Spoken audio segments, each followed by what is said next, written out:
So my name is Christopher Broholm. I'm a puppeteer from Ellicott City, Maryland. Well, I got into puppetry back in 2011, I think. I was a sophomore at Temple.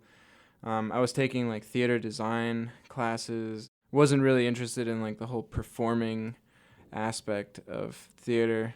A professor named Robert Smythe was offering this like one semester only puppet workshop. I took that class and I really fell in love with like the art of puppetry because it turned out to be so much more than I'd thought.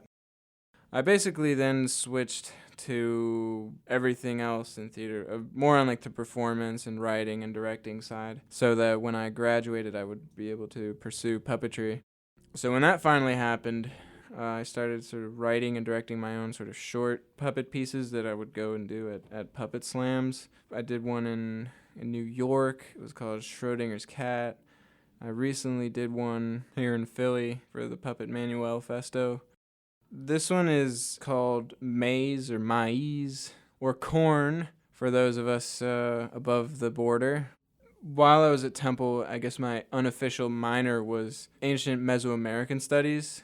I noticed a pattern between like all these classes that it always came back to the cultivation of maize, how it contributes to building societies and makes it possible for things like art and music to happen and for people to build societies like that. The first image is the constellations.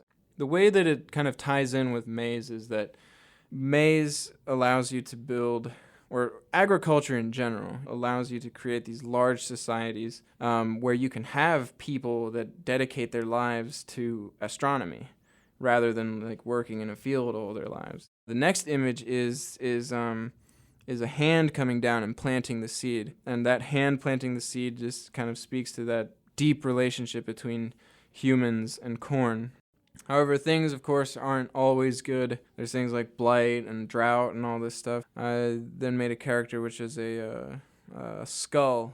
And the sun and the skeleton, they get into it a little bit. They have a little battle. And in the end, the sun wins and the corn is able to grow again.